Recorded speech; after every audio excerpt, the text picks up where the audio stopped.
What is going on, everyone? Welcome to Barking for Balance, the podcast where we talk about dogs, but we can talk about anything else that's meant to teach, inspire, and entertain. For those of you joining us for the first time, I am Pat the Packman, and I am a dog behavior and rehabilitation specialist for Packman to the Rescue over here in New Jersey. What we do here is we train people, not dogs. That's our motto. It's about training people, not training dogs. And if you heard somebody say Hannibal in the background, that is actually my parrot, Hannibal, and you could meet Hannibal on one of our previous podcasts. He is the first special guest we have on Barking for Balance. And if you hear him in the background, that's him talking. That's actually a shocker because normally he's, I can't really hear him, but I guess this time he wants to talk. So there you go. He's like, yeah, I'm a celebrity now. People know me from the podcast. So there you go. So what we do here is, like I said, we train people, not dogs. That's our motto. It's about training people, not training dogs. Why? Because that's really what it's about. You know, you train a dog, you teach him to sit, stay, lay down. You train a person, you create a dog that's happy, fulfilled, and well-behaved. That is seriously, hear him? Seriously, exactly. That's right, Hannibal, seriously.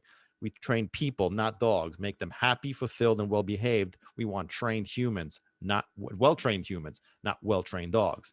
We want dogs that are happy, fulfilled, and well-behaved, right? That's the mantra. Anyway, seriously, see, Hannibal's a little talkative here. Anyway, you know, today's podcast, I actually want to talk a little about dog toys. What I recommend, you know, what I use for Socks and Pepper, what my experience has been with certain toys or, you know, chewing items or whatever you want to call them. I also want to go over a little bit about stress, and I'm going to reveal a little bit of a secret that I use for myself that helps me cope with stress, that helps me de-stress. And I find it a very relaxing activity. So I'm going to share that with you in a little while. And we're going to talk about food. Oh, shocker. I know, right? The Sicilian guy. That's right. If you're joining us for the first time, I do speak Sicilian. So I did live in Sicily for 7 years from the age of 10 to 17. So I like to throw in some Sicilian words or phrases. So stay tuned. It's going to be fun. So let's talk about, first of all, before we get into actually some food, which, you know, I'm already thinking about food. So my stomach is getting a little mean. Okay. So before we get into those topics, I want to talk about my girl Raina over here on our pet board.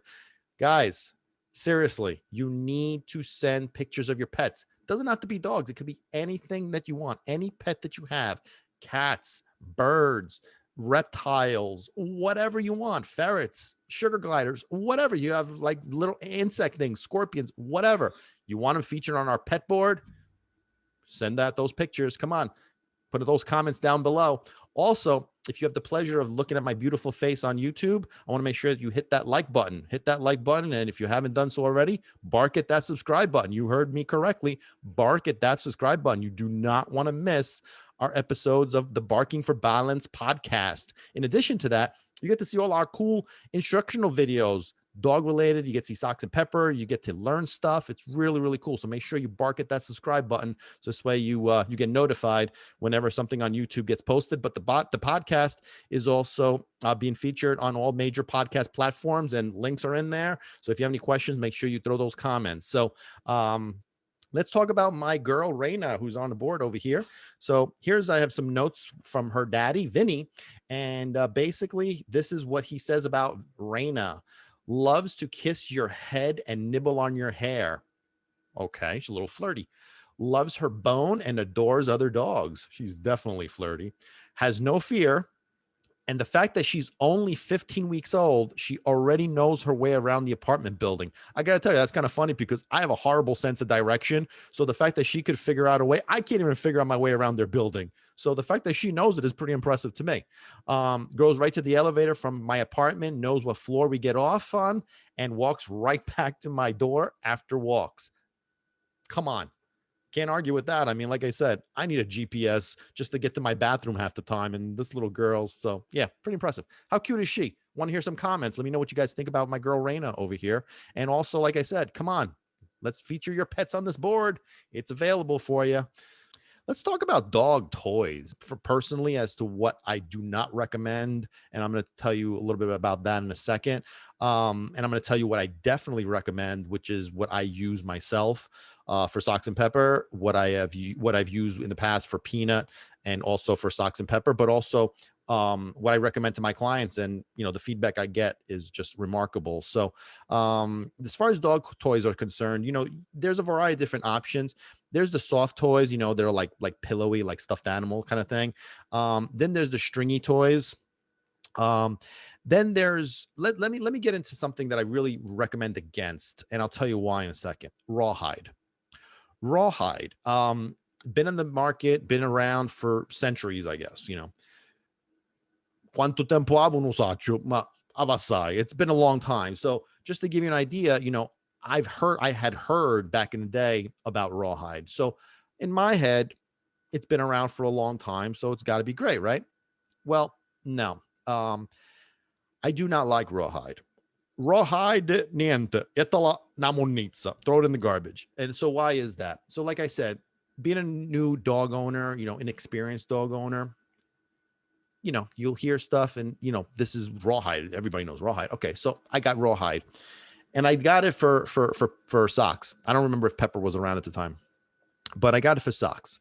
So I gave him this rawhide thing, and it was like one of those like pieces that was all like wrapped up and whatever. So he's chewing on his rawhide, and then he was done. And in my mind, I'm thinking, well, this stuff has been around for so long. I mean, it's got to be pretty good, even though, some people were saying, no, how it is. So everybody says their own opinion. So I figured it's been around for so long. How bad could it be? Well, I come to realize why it's so bad. And so, like I said, Sox is chewing on this rawhide. He's done with it. It's gone. And now he's like just licking constantly. And he's drinking by the gallon and just licking, constant licking. You just can't stop licking and drinking. So I'm like, Sox, what the hell's the matter with you? So I'm trying to figure out what was going on. And I called him over. I was like, Sox, what's going on? He just couldn't stop licking and just couldn't stop licking. So I open his mouth and I look down his mouth and I see this big white thing. So I try to grab it, and I'm trying to pull this thing out, but that stuff gets really slimy. Gets all slimy and stuff. So it's hard to get a grip on that stuff. You know what I mean? So I grab it. I managed to grab it with my fingers, and I start pulling this thing out. Well, let me tell you, I'm going to say this thing was about this big, about half a foot, give or take. And it coated all the way to like the top of his mouth, all the way down to his entire throat. His entire throat was coated with this thick layer of munitsa, this thick layer of crap. And I was shocked. So at that point, I was like, you know what? That's enough of rawhide. No more. So whatever I had, namonitsa, all went in the garbage. That was my personal experience with the rawhide. So that's why I always recommend against it, because again, it was just covering his entire throat. I mean, I don't exactly know what would have happened. Would he have eventually swallowed it? Would it have melted? I mean, that stuff was all slimy and shit. Ugh. But I don't know what would have happened. But regardless of the fact, I'm not willing to take a chance on it. So namonitsa, no more. Da saluto rawhide. Yeah, goodbye rawhide. So stayed with like the basic toys. You get the softer toys that are like rubbery, the cloth toys, the stringy toys, and then the really hard toys that like take a while for dogs to destroy. And at first, what I always recommend to clients, especially when you have like a puppy, is mix them up. Get a bunch of different varieties of different toys, because the softer toys are not really as engaging for your dog. They're not going to really give them any like fulfillment on chewing. They want to chew, so it gets real like some energy, where the softer toys are more like for playing purposes. So like after a while, I personally do not use any cloth toys like the stuffed animal toys or any kind of stringy toys. And I'll tell you why, again, from my personal experience. And I would love to hear your personal experiences when it comes to rawhide, your opinions on rawhide. So make sure you write some comments in there about what your opinions are about rawhide, if you had any personal experiences with rawhide, positive or negative. And also, I'm going to tell you a little story about my experiences when it comes to the soft toys and the stringy toys. And I would love to hear your experiences and your opinions on the stringy toys and the soft toys. So tell me what you think about it. Give me some feedback and write those comments down below. But with my personal opinion, my personal experience when it came to those was, they're just toys. You're chewing on them. I would find the pieces around. mean, I've passare aspirapolvere. I had to, vacuum all the time because it was like all these little pieces of strings, little pieces of cloth, but whatever. They seem to like them. And then the stringy toys too. And Socks and Pepper used to play tug of war with the stringy toys. So they would pull them. And I used to also play tug of war with them as well, with the stringy toys, even with like the cloth toys as well. But one day, and I know this is going to get disgusting. So if you're eating, just put the food away, listen to this, and then you could get your food again. So don't eat right now. Let's just take a break. Although I'm really hungry, so we're gonna get into food in a second. I'm gonna get a little hungry. So let's just take a break on that. So basically what happened was Socks developed diarrhea. And I'm talking about diarrhea that was just uncontrollable. So vet visits, medication, this and that, and the other thing just wasn't stopping. And when I'm talking about like volcano explosion, just bursting, yes, schifo, disgusting. Yeah, I know.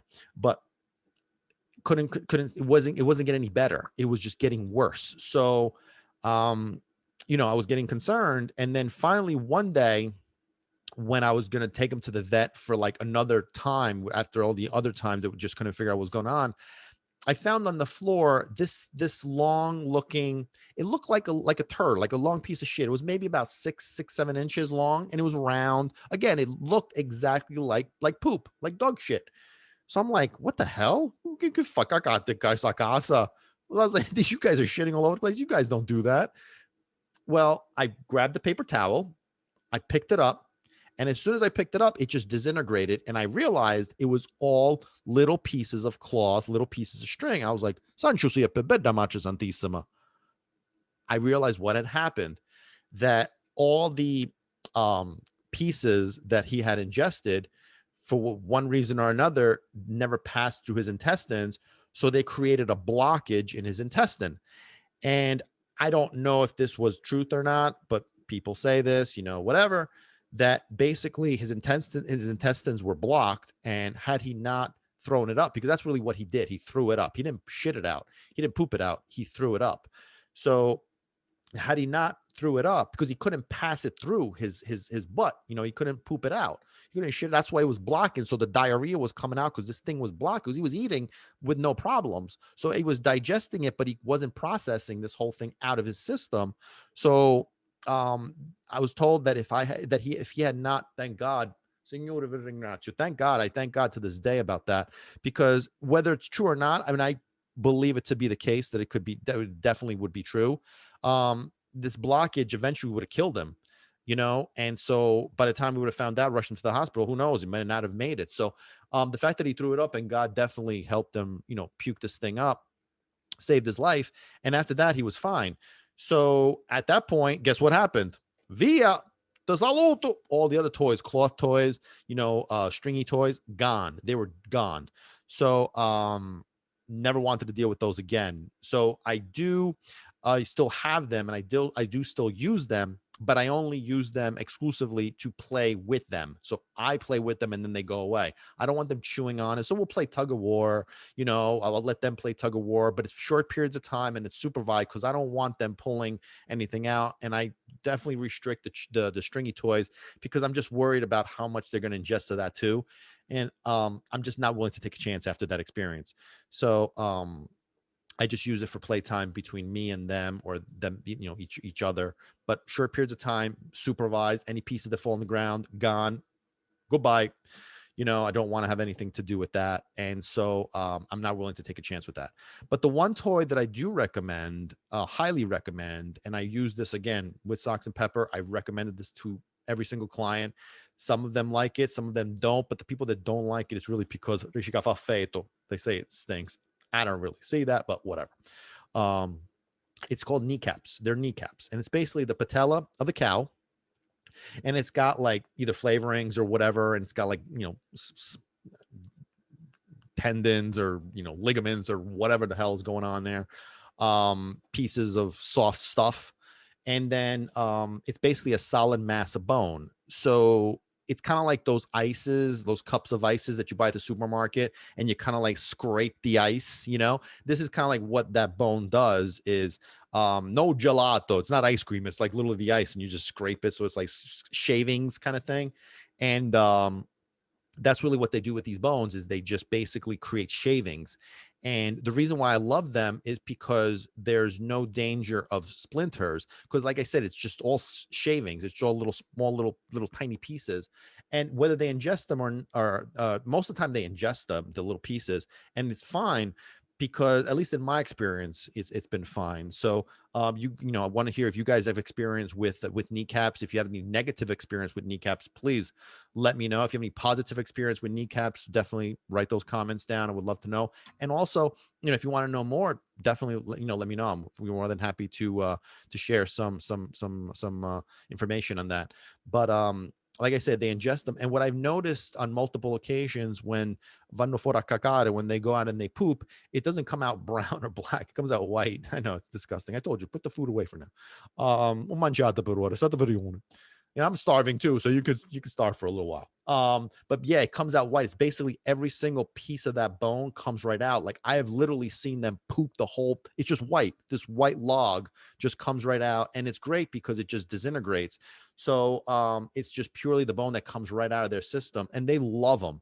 And you could just let them chew on it for an hour. I mean, depending on what kind of chewer of dog you have, let them chew for an hour, whatever you want to do. I mean, just make sure they're supervised because at some point it becomes kind of tiny.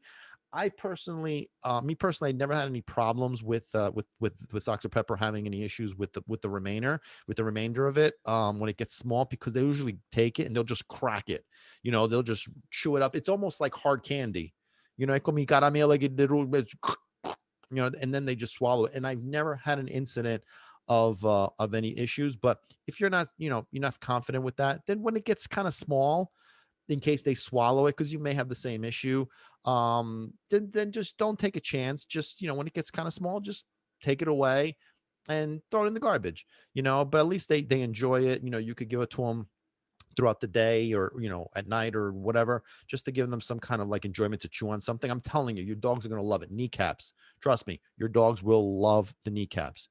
It's not really food, like a bully stick. Bully stick is more like a treat kind of thing. I don't, they eat the whole thing, it's gone, but it's digested. It's called like a meat thing. But and by the way, if you guys don't know what a bully stick is made out of, write some comments and I'll be glad to share with you what a bully stick is made out of. If you do know, write those comments down in there.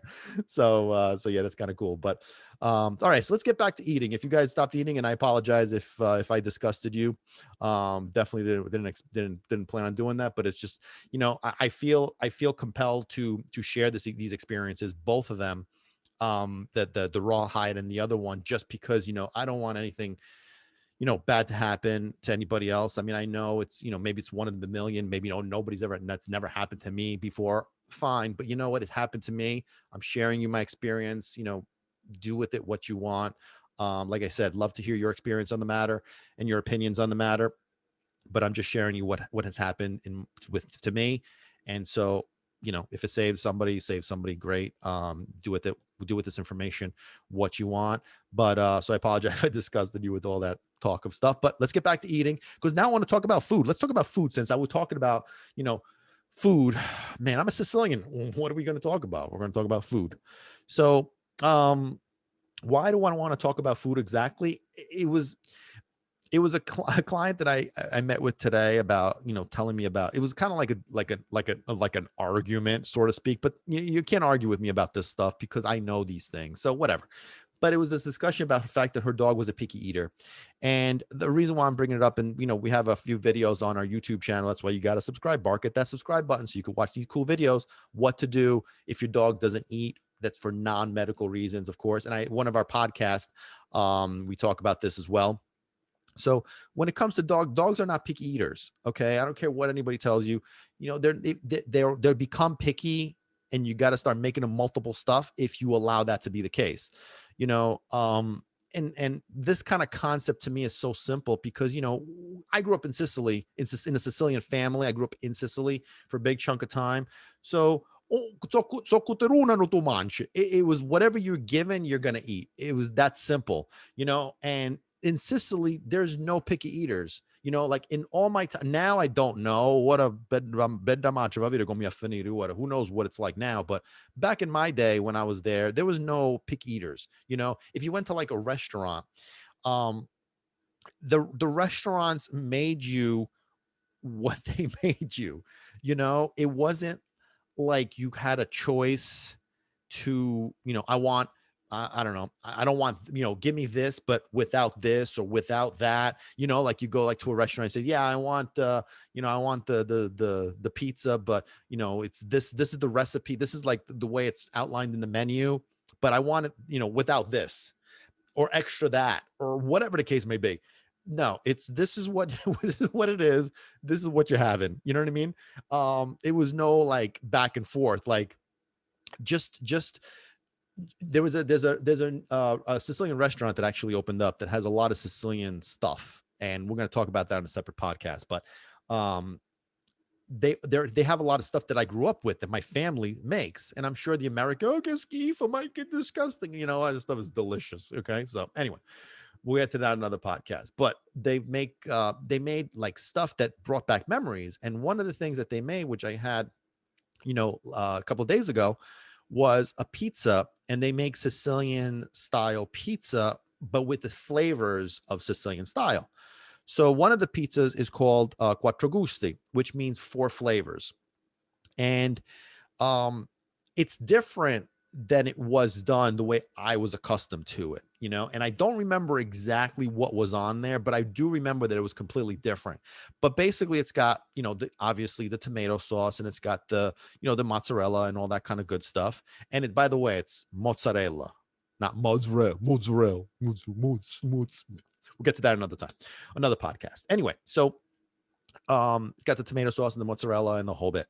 But in addition to that, it had artichokes, it had prosciutto, and it had mushrooms, and it had black olives. But in addition to all that, it also came with a hot dog.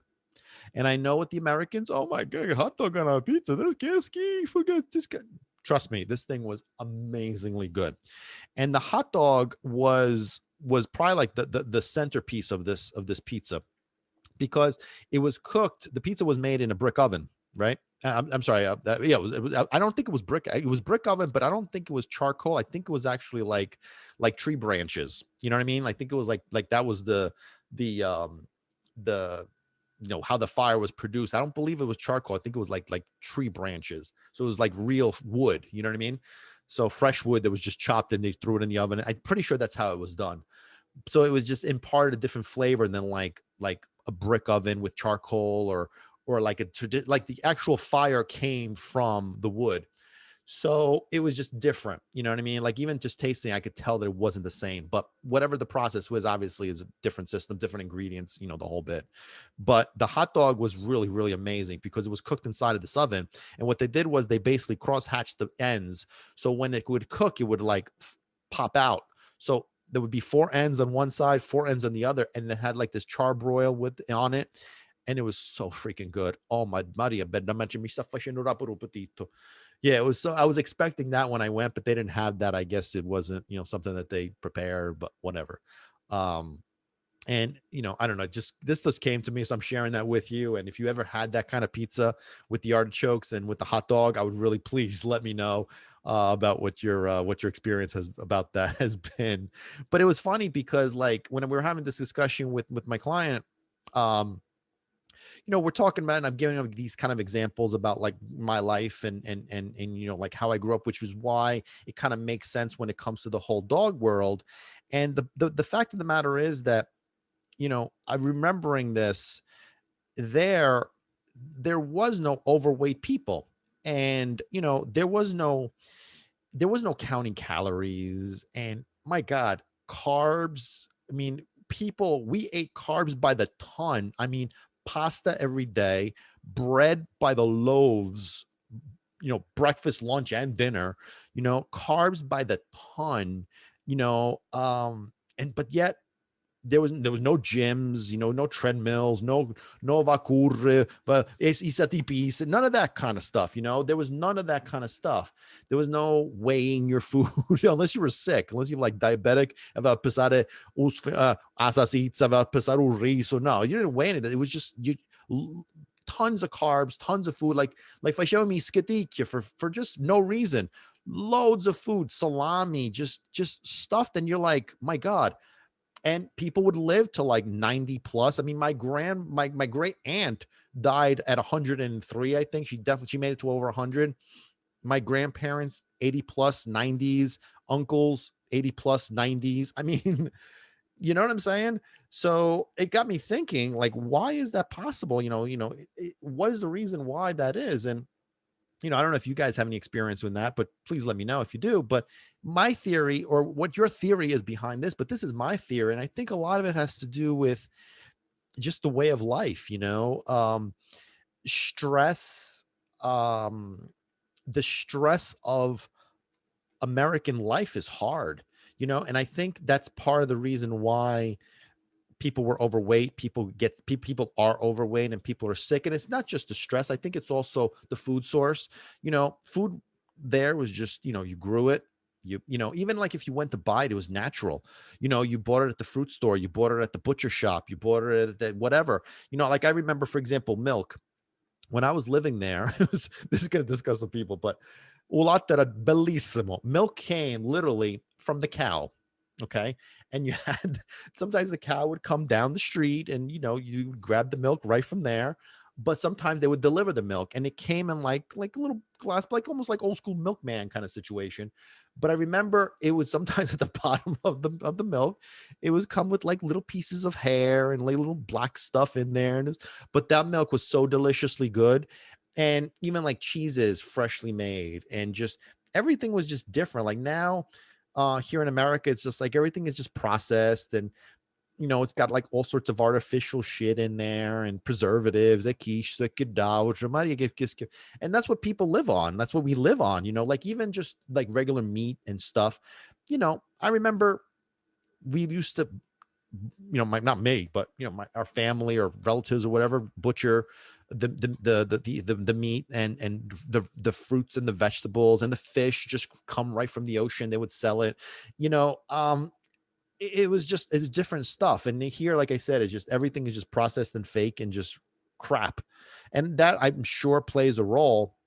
But as far as like again, the overload of calories and like carbs and all that stuff, a lot of it I think has to do with stress too. I know stress is a killer when it comes to a lot of different things, but I believe, in addition to the whole food situation, that um stress is a problem. And so why is it that their um stress wasn't a big deal? There was, back again, I don't know what it is like now, but back in the day, there was like things would shut down in town. Like I think it was like around 3 o'clock or something, 2 or 3 o'clock.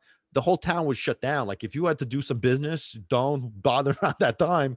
Because that's what everybody did. They went to sleep. They just took a nap and then they went right back to work. That was life. It was just so easy going.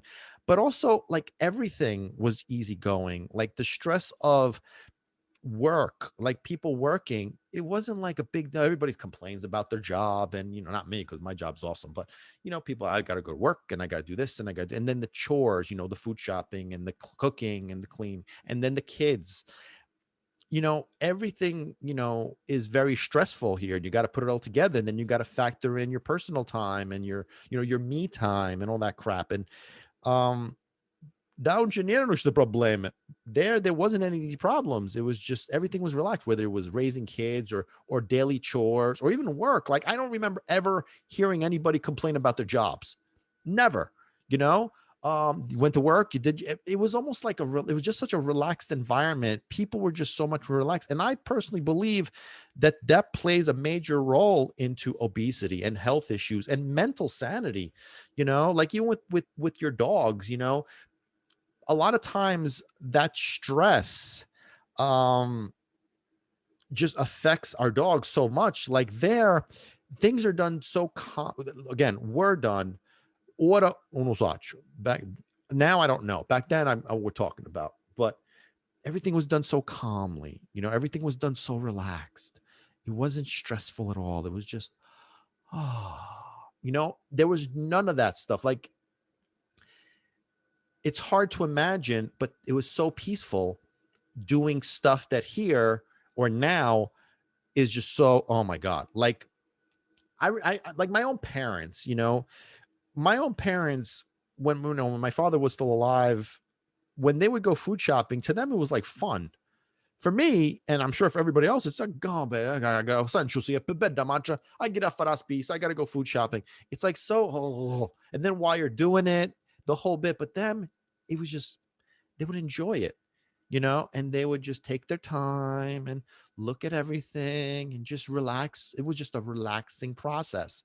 And I think, we have to go back to that, because like dogs live in the moment, you know what I mean? And I think if we go back to that mentality of living in the moment, we tend to start to enjoy the stuff that we're doing, even though it's a chore.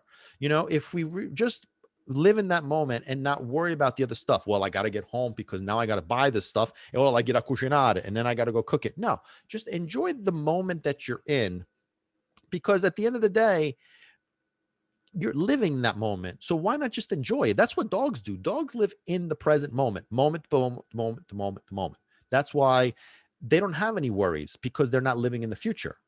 We live in the future. We got to hustle, hustle, hustle. We got to get our job done. We got to grow. We're making them $10 million. We got to make $11 million. Everything's got to just hustle and just relax. You know what I'm saying? Just relax. Take some time to just enjoy the moment. Take some time to just relax, and a lot of this stuff that we're talking about, like I said, affects our dogs, because that stress is not a calm state. Now, I'm going to get into this on a separate podcast, which I've done before, but I want to get more in depth about it and talk a little bit more in detail about it, about how dogs feed off of our emotions. Dogs are our mirrors. How we feel is what they're going to reflect back to us based on how they behave and how they feel. So if we live in the moment, we're calm. If we live in the future or the past, we're not. We're anxious, nervous, fearful, whatever. So living in the moment is cool, and it's great because it gets rid of stress. It does.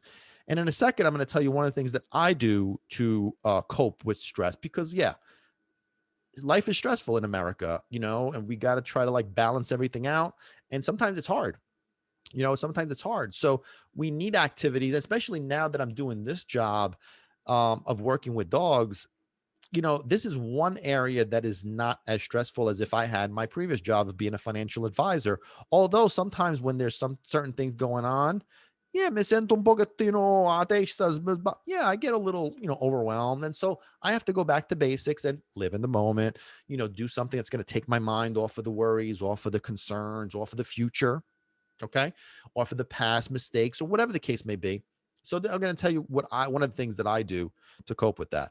But yeah, so like I was saying about the dogs, they feed off of those emotions. So we should do everything in our power to not become stressful. No, I'm sorry, not to become stressed, because then our dogs become stressed. And in addition to that, it helps our own health, physical and mental, and I personally believe that that's the case.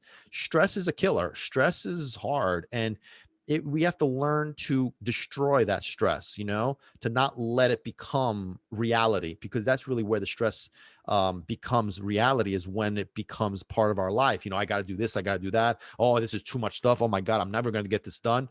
Just live in the moment, moment by moment by moment. And your dogs are going to become happier about that. They're going to become more relaxed, more well-behaved. They're going to like reflect that energy back to you. And it's that simple. I mean, it's really not that complicated. And maybe it's easier for me because I came from that environment. Una bella Sicilia, quando uno se la lasciava, si mangiava sfincione, si mangiava salsiccia, si mangiava quiche, che daucha, pasta. You ate everything. You ate everything and you didn't care. Well, I have to watch my weight because I want to look good for the summer. Vaffanculo. Look good for the summer. You just ate like a pig. That's how it worked. And everybody was skinny. Everybody was thin, and it was beautiful. So one of the things that I do to relax is I took up archery. Archery, for those that don't understand what that means, is shooting a bow and arrow. Pew! Yeah. Little background about my love for archery. Back in the day when I was a kid, Dukes of Hazzard. Yeah. The Dukes of Hazzard TV show was one of my favorite TV shows back when I was a kid. And they used to shoot bows and arrows back then. I'm sorry, in the show, they used to shoot bows and arrows. So I was just always fascinated with them. And then when I went to Italy, at one of like one of the local shops, they actually had a bow and arrow that was made out of like bamboo. And it had like this little case in the front, and it was cool because I remember the Dukes of Hazzard bow had this little thing in the front where the arrows were on. So I was able to stick these arrows in this little bamboo thing, and I don't think I ever shot the damn thing. I think it was just I just wanted it just say I had a bow and arrow, and you know, I had to copycat the TV show, so whatever. But always loved it. And then we fast forward years later, and there was another TV show that came out, within the last couple of years called Arrow, and it was a superhero TV show. And all of a sudden, my passion, I don't know, this buried, passion for archery started to bubble up again. So on season number 2, if I'm not mistaken, they had this particular bow that I just thought was like really cool. So the more I was watching the show, the more I was like, guess really like, had a desire to want to shoot a bow and arrow, and I never had before. So I always wanted to take lessons, but I never did. So this just started to bubble up. So I was like, you know what? I'm just take some lessons. So I went and I took some lessons. But in the back of my mind, the bow that I had seen on season 2 was just ingrained in my mind. I was like, I want that bow. So I went to take some lessons, and let me tell you, archery became one of my de-stressors because when I took this lesson, it was almost like my teacher, my trainer, my coach, whatever she is, she was me and I was the client working with the dogs, because everything that I was doing, I would fire an arrow and I would miss and I would get all pissed off. Oh, damn it. And she would be like, calm down, let it go. Otherwise, you're going to screw up the next shot. And of course, I would shoot the next one. It would be even worse. So, and this is exactly what I tell my clients, like, that you need to let it go. Just forget it. It's in the past, present. Also, the word that I say to my clients all the time, calm down, relax, calm down, relax. She was beating it into my head. You got to relax. You got to breathe. You got to calm down. Don't think. All the same stuff that I always say to my clients constantly. You got to relax. You got to calm down. You got to not think. Breathe. Just relax. The whole time. So I found myself on the other end of the stick. I'm like, wow, this is like me, but instead of a dog, it's a bow and arrow. So I started basically practicing what I preach in archery concepts. And as soon as I started adapting the same mentality that I have when I'm with the dogs, sogno bello rilassato, tranquillo, senza problemi, all of a sudden my shots started to come out nice. And my first lesson, actually, I was shooting at an apple. It was maybe like about 6 inches wide. It was like one of those foam apple things. I hit and I'm talking about from at least a distance of, I want to say about 30 feet away, maybe 20. I want to say anywhere between 20 and 30 feet away. I forget exactly where I was. I was hitting that apple every single time. And the greatest thing about it was that during the process of shooting, my brain was clear. My mind was relaxed. I mean, it is hard. It was a little like, it was my first time shooting, so it was a little sore on my shoulder and on my back area, but it was so amazingly relaxing. And so it was like a trance, and I go, my shoot. Yeah, it was awesome. And I just fell in love with it. And so went out, I did research on what kind of bow was on that TV show Arrow, and I found it, and it was an Oneida Kestrel. And I bought it. I bought the Oneida Kestrel. So I wanted my own bow. I didn't want to continue taking lessons with their stuff. I wanted my own stuff so I could go and just target shoot and do my own thing. And just whenever I felt like it, just clear my mind and just clear my head and just go into this mentality of just relaxation. It's kind of like a hobby that is just so fulfilling for me. Un pensamiento, me preoccupo por niente. I don't think about nothing. I don't worry about nothing. Sogno tranquillo. Basta. I'm nice and tranquil and peaceful, and it's just so much fun, to fire those arrows. And yeah, it's really cool. So I don't know if you guys have any experience with archery. You want to know more about archery, but if you have experience with archery, please let me know. Share those comments. I would love to hear about your knowledge and experience about archery. And also, this TV show Arrow and the TV show The Dukes of Hazzard. Especially Arrow is pretty recent, but you guys watch Arrow. Arrow is a pretty cool show, superhero theme. What do you guys think about Arrow?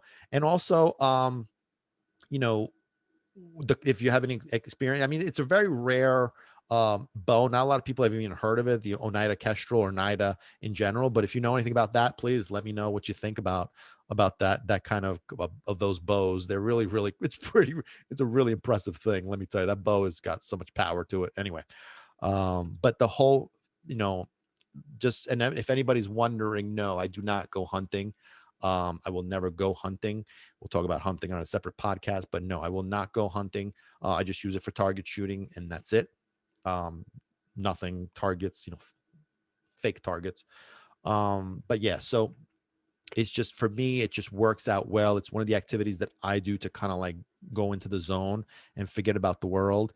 Life can get stressful, but you have to do something to kind of like deal with that stress or de-stress or not worry in general. It's really, really important, not just for your own sake, not for your own mental health, your own physical health, but if you're not going to do it for yourself, do it for your dog or your dogs.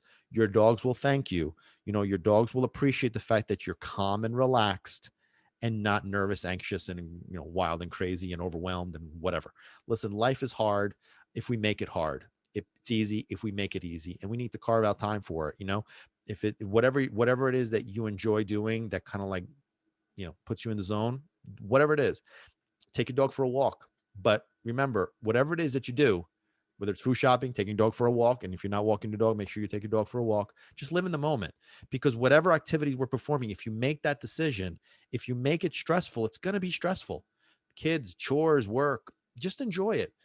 I mean, listen, I understand that life is hard and not everybody's, in my position when it comes to their job or whatever.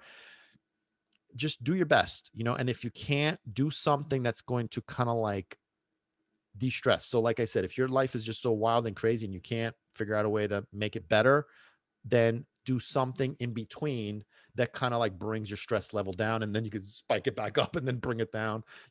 Take up archery. Works for me. So yeah, again, any comments, any feedback on that kind of stuff, I would love to hear what your opinions are about stress. And if anybody's been to Sicily too, like, Sicilians out there, let me know. Like, let's talk Sicilian, bring you in as a podcast guest. Would love to speak a little Sicilian with somebody else. So it's kind of fun. We'll talk food. Like, listen, what do you guys think about food? I mean, everybody loves food. Come on, let's talk about food. So yeah, if you guys want to be, if anybody wants to be a special guest on our podcast, write some comments, DM us, let us know. Make sure you DM us about your pets, send us some pictures and some little information so we could feature them. But hope you guys enjoy this episode of Barking for Balance. And remember, it's about training people, not training dogs. And I want to add a saying that I have, which is BP4. BP4, which actually is my initials, Batita Pat, 4. And it stands for be patient, positive, peaceful, and persistent. We're talking about stress, so I figure we'll add that, BP4, be patient, positive, peaceful, and persistent. It's all about the head. A testa deve essere bella tranquilla. It's everything's in your head. Everything's in your mind. And your dogs will appreciate that.